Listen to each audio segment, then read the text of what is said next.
قرآن شریف میں ایک سورت ہے، اگر سونے سے پہلے اس سورت کو آپ پڑھ لیں، روزانہ پڑھنے کی عادت ڈالیں، تو یہ سورت کی تاثیر یہ ہے کہ آپ جو سوچو گے وہ ہوگا، جو سوچو گے وہ ہوگا۔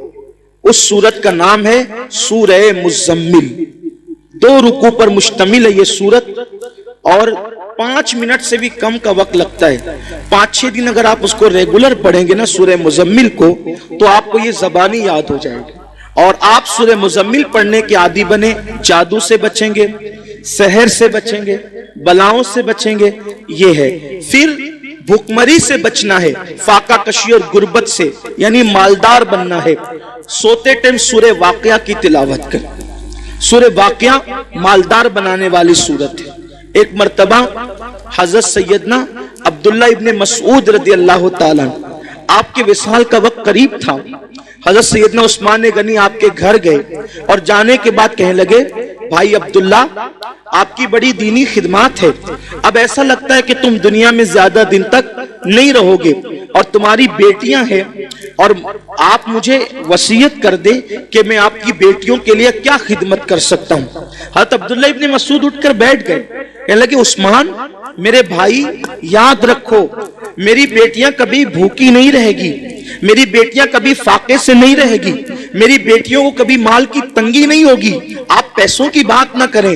حضرت عثمان غنی نے کہا، کیوں عبداللہ، ہم تو یہ سمجھ رہے تھے کہ تمہارے پاس مال نہیں ہے، اتنے یقین سے جو بات کہہ رہے ہو ایسا لگتا ہے کہ شاید تم نے بیٹیوں کے لیے بہت مال اکٹھا کر رکھا ہے۔ عبداللہ بن مسعود کہتے ہیں، نہیں، بیٹیوں کے لیے مال اکٹھا نہیں کیا ہے، مجھے اپنے نبی کے فرمان پہ بھروسہ ہے۔ اللہ کے رسول علیہ السلام نے فرمایا کہ جو سونے سے پہلے سورہ واقعہ کی تلاوت کر لے گا اس کے گھر میں کبھی فاقہ کشی نہیں ہو سکتی۔ میں نے میری بیٹیوں کو سورہ واقعہ کی تلاوت کرنے کا عادی بنا دیا ہے، جب تک وہ سورہ واقعہ پڑھتی رہے گی انشاءاللہ کبھی ان کو فاقہ کشی کی نوبت نہیں آئے گی۔ یہ صحابہ کا یقین تھا۔ بہت ساری بچیوں کو رشتے نہیں آتے، سورہ یاسین پڑھیں، عصر کے بعد پڑھیں، ان کو اچھے رشتے آئیں گے۔ قرآن میں سب ہے لیکن قرآن پڑھنا نہیں چاہتے، تعویذ لینا چاہتے ہیں، تعویذ لینا چاہتے ہیں، وظیفے پڑھنا چاہتے ہیں۔ قرآن سے بڑھ کر کون سا وظیفہ ہے وہ بتائیں نا آپ، قرآن سے بڑھ کر کون سا وظیفہ ہے؟ دیکھو حضور غریب نواز رضی اللہ تعالیٰ جے پال جوگی کے سارے جادو کا جواب صرف ایک آیت سے دیا ہے غریب نواز نے، اس کو آیت الکرسی کہتے ہیں۔ آیت الکرسی سے جے پال جوگی ہار گیا، غریب نواز کے مقابلے میں نہیں آ سکا۔ وہ سورہ فلق سورہ ناس پڑھ کے دم کیجئے، نظر بد ختم ہوگی۔ بچے جو شام کے وقت رات رات بھر روتے ہیں، فلق اور ناس پڑھ کر دم کرو، بچے رونا بند کر دیں۔ جس نے کعبے کے دن پلٹے، جس نے کافروں کو ایمان کی دولت عطا کی، جس نے مشرکوں کو ایمان کا نور عطا کی، آج اس مذہب کی ماننے والی عورتیں تھوڑی سی روزی میں پریشانی آئی اور چلی گئی باباؤں کے پاس، اور باباؤں میں کون بابا جو مسکلمہ بھی نہیں پڑھتے، جو شرک کرتے، ان کے پاس کیا گر گئے ہیں ہمارے نظریات، ہمارے عقائد کہاں تک پہنچ گئے۔ اے خاتون جنت کی کنیزوں، اگر مصیبت آئے کسی مشرک کے دروازے پہ نہ جانا، آبرو بھی جائے گی، ایمان بھی جائے گا، عقیدہ بھی جائے گا، ایمان پر خاتمہ بھی نہیں ہوگا۔ اللہ کے رسول علیہ السلام فرماتے ہیں اگر کوئی کسی جادوگر کے پاس جائے 40 دن تک کہ اللہ اس کی عبادت قبول نہیں کرتا، اور اسی حالت میں مر جائے تو ڈر ہے کہ وہ کافر ہو کے مرے۔ اس لیے نہ جاؤ جادوگروں کے پاس۔ کیا مسئلہ حل کرنا ہے بتاؤ، کیا مسئلہ حل کرنا ہے؟ جادو، چاروں کل پڑھو باوضو ہو کر، اپنے بدن پہ دم کرو، واللہ کوئی گود میں بیٹھ کے بھی جادو کرے تو اثر نہیں ہوگا۔ اللہ کے کلام سے بڑا بھی کوئی منتر جنتر آ گیا؟ لا حول ولا قوت الا باللہ، انا للہ و انا۔ مسلمانوں کیا قائد گھر میں اللہ کا کلام پڑھا ہے؟ کتے بلی کے نام لینے جا رہے ہو؟ لات و حبل کے نام لینے جا رہے ہو؟ نہیں، چاروں صورتیں پڑھو۔ اور ایک بات کہوں، کچھ نہیں آتا نا، کچھ نہیں آتا، یا محمد یا محمد یا محمد یا محمد یا علی یا حسن یا حسین یا فاطمہ پڑھتے رہو، واللہ اگر کسی پر جادو ہو جائے میری گردن کاٹ لے۔ اور ایک ایسا عمل ہے کہ اگر آپ اس کو روزانہ شروع کر دے تو آپ کو کچھ کہنا نہیں پڑے گا، صرف سوچیں گے تو آپ کا کام ہو جائے گا۔ وہ عمل ہے سونے سے پہلے ایک مرتبہ سورہ مزمل اس طرح سے پڑھیں کہ 10 مرتبہ درود شریف، 1 مرتبہ آیت الکرسی، 3 مرتبہ استغفار، وہ بھی استغفار یہ والا پڑھیں، استغفر اللہ الذی لا الہ الا ہو الحی القیوم واتوب الیہ، یہ استغفار پڑھیں۔ پھر سورہ مزمل پڑھیں، صرف 2 منٹ لگتے ہیں سورہ مزمل پڑھنے کے لیے۔ اس عمل کی برکت یہ جو اس کا عامل ہو جاتا ہے، پھر وہ جو سوچے اللہ تعالیٰ اس کو پورا کر دیتا ہے۔ آگے یہ آپ کہاں سے لائے؟ سنو، میں آپ کو بتاتا ہوں، وہ محدثوں کا باپ، محدثوں کا دادا، محدثوں کا پردادا، استاذ الاساتذہ شاہ عبدالعزیز محدث دہلوی کا دادا، شاہ ولی اللہ کے ابا شاہ عبدالرحیم محدث دہلوی کے پاس پورے دلی والے بڑے بڑے مسئلے لے کر آتے، جن لگ گیا، بھوت لگ گیا، یہ ہو گیا، وہ ہو گیا، قلم اٹھا کر کوئی تعویذ نہیں لکھتے، بس اتنا لکھتے، لی خمسۃ نطفی بیا حر الوباء الحاتمہ المصطفیٰ والمرتضی وابناہما والفاطمہ۔ پنجتن کے نام لکھ کے دیتے، ان کا مسئلہ حل ہو جاتا۔ یہ کون لکھ رہا ہے؟ ان کو کوئی تعویذ یاد نہیں تھا، قرآن کی آیتیں یاد نہیں تھی، ان کو کوئی سورت یاد نہیں۔ اور دادا سنی محدثوں کا بھی دادا ہے، وہابی محدثوں کا بھی دادا ہے۔ ہاں، اسماعیل دہلوی بھی اس پہ ناز کرتا ہے جن کا نام میں نے لیا، شاہ عبدالرحیم محدث دہلوی۔ بدصورت تو ہم کسی کو نہیں کہہ سکتے، کیونکہ اللہ نے ہر انسان کو خوبصورت بنایا ہے، رنگ چاہے کیسا ہی ہو، ناک اور آنکھیں چاہے کیسی ہو، بہت خوبصورت نہیں تھے، اور بظاہر چہرہ بڑا بھدا تھا، لیکن علمی صلاحیت اتنی تھی کہ علمی صلاحیت کو دیکھ کر ایک بہت خوبصورت عورت کے خاندان والوں نے اس عالم صاحب کے ساتھ ان کا نکاح کر دیا۔ اور وہ خاتون جو تھی بہت خوبصورت تھی، غضب کا حسن تھا، اس کا بلا کا حسن تھا، لیکن چونکہ شریف خاندان کی تھی تو نباہ کر رہی تھی۔ جیسے ہی وہ عالم صاحب گھر میں آتے تو اپنی بیوی سے کہتے کہ تم بھی جنتی ہو اور میں بھی جنتی ہوں۔ بس آپ سمجھ لیں کہ ان کا تکیہ کلام ہی یہ ہو گیا تھا، جب بھی آتے تو کہتے کہ تم بھی جنتی اور میں بھی جنتی، اور مسکرا کر ٹال دیتی۔ ایک دن اس کا موڈ کچھ اچھا نہیں تھا، اس لیے کہ میاں بیوی میں تو ناراضگی اور خوشی لگی رہتی ہے۔ موڈ کچھ اچھا نہیں تھا، حضرت گھر آئے اور آنے کے بعد انہوں نے اپنے معمول کے مطابق کہا کہ تم بھی جنتی اور میں بھی جنتی ہوں۔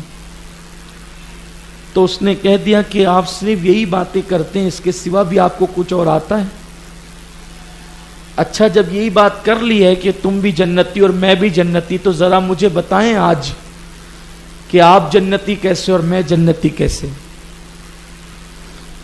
تو انہوں نے فرمایا کہ تمہارے گھر والوں نے میری علمی صلاحیت دیکھ کر مجھ جیسے بہت زیادہ خوبصورت جو نہیں ہے اس کے ساتھ نکاح تمہارا کر دیا، اور تم حسن کی ملکہ ہو، تو تم مجھے دیکھ کر کے صبر نہیں کرتی ہو؟